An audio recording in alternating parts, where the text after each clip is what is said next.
With the RAF and the Royal Navy pinned down, Germany had successfully established a foothold in the last remaining resistance in Western Europe, Great Britain.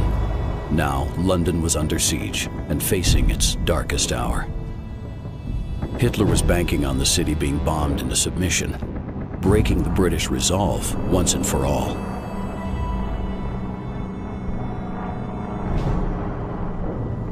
Dunkirk had taught the British one important lesson: never to give up in the face of the impossible.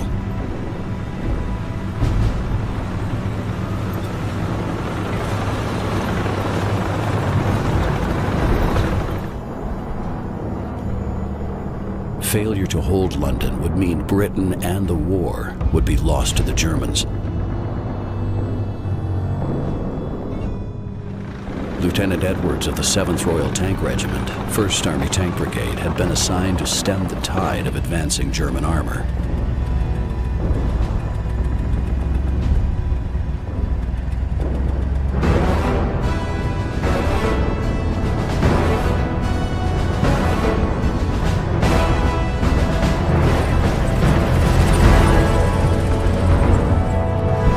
Russia bound to a non-aggression pact with the Germans, and America wallowing in isolationism, Edwards was left in no doubt that Britain would face this storm alone. Edwards had been ordered to halt the German advance. He was the last line of London's defense.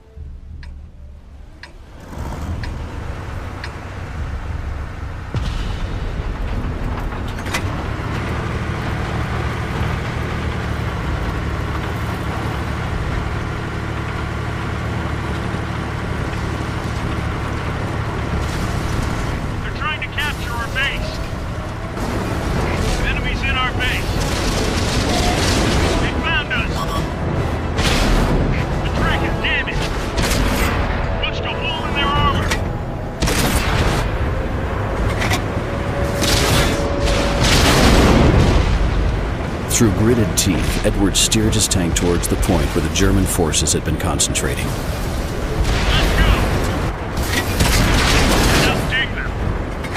Incoming artillery! The call broke across the radio. The British had to fall back to avoid the deadly hailstorm.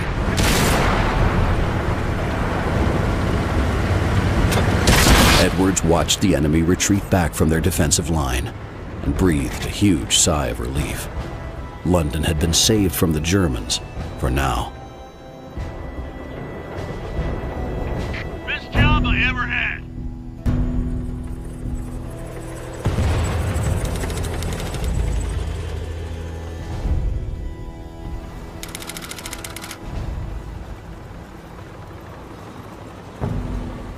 Hitler's assault on London had failed. What's more, the British rearguard had managed to push the German armor back into the surrounding countryside. The tables had been turned on the Third Reich. Lieutenant Edwards had been ordered to move his unit into German-held territory and recapture the RAF airfields, which were now being used by the Luftwaffe.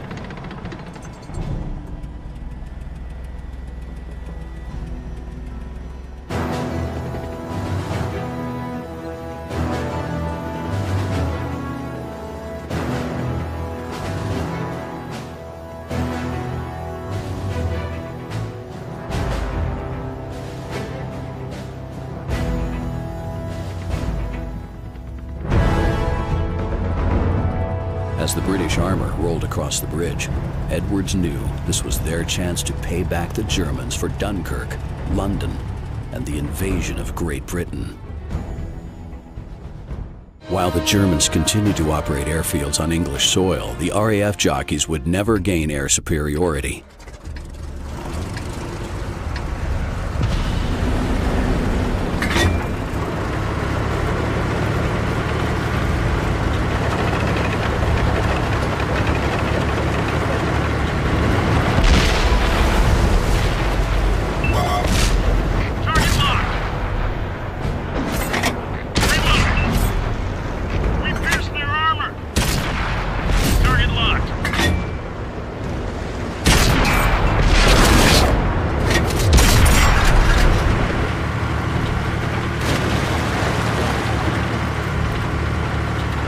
Capturing the German repair facilities would mean an end to their salvage capabilities.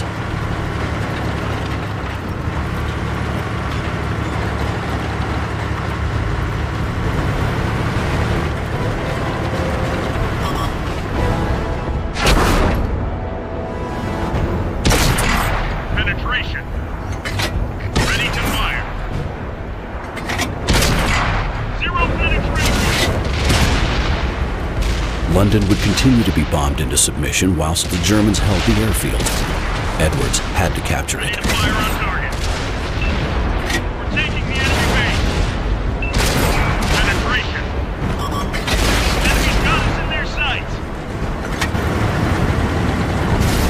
The German armor burned fiercely as Edwards surveyed the aftermath of this intense fight. The tide had finally begun to turn.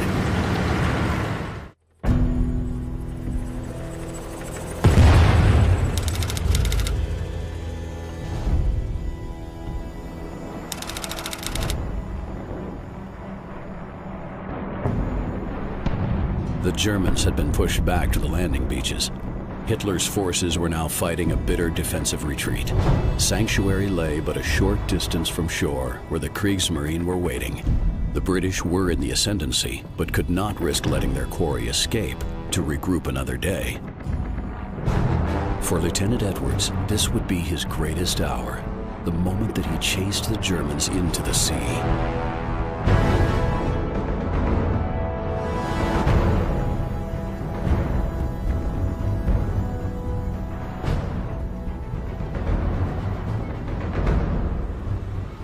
Steel and blood. Edwards knew deep down that this would be a fight with no quarter asked and none given. They still had to overcome their biggest challenge yet. Beil of the 6th Panzer Division, one of Hitler's greatest commanders, was all that stood between success and failure. If Britain was to prevail, Edwards would have to defeat this commander.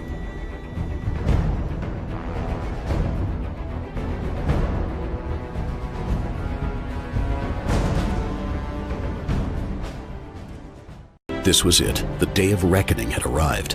Edwards would pay the Germans back for the humiliation and suffering the British had endured at Dunkirk.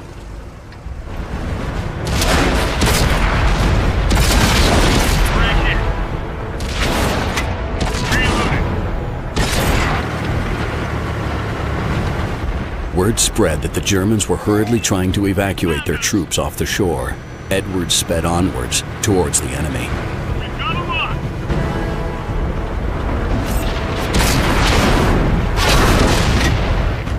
The beachhead was in sight, and it was the Germans' last stand.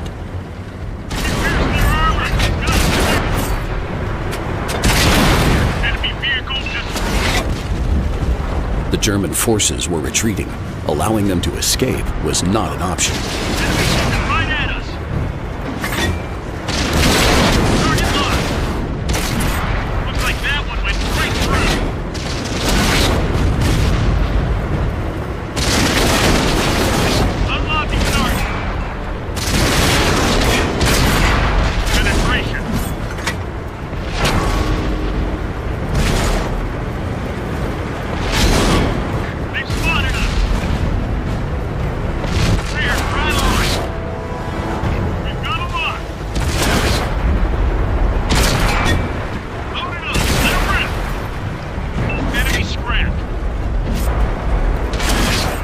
Edwards stared at the lone German tank blocking his path. He was about to go toe-to-toe with Hitler's finest tank commander ace. We didn't penetrate their armor.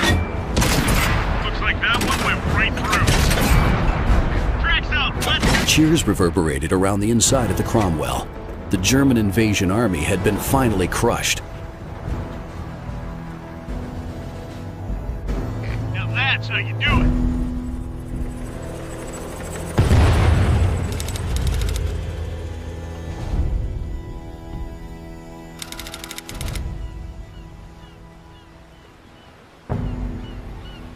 The British victory had been absolute.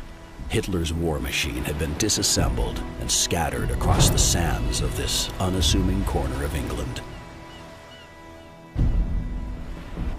Edwards and his crew watched as the long line of German prisoners were slowly escorted away from their defeat.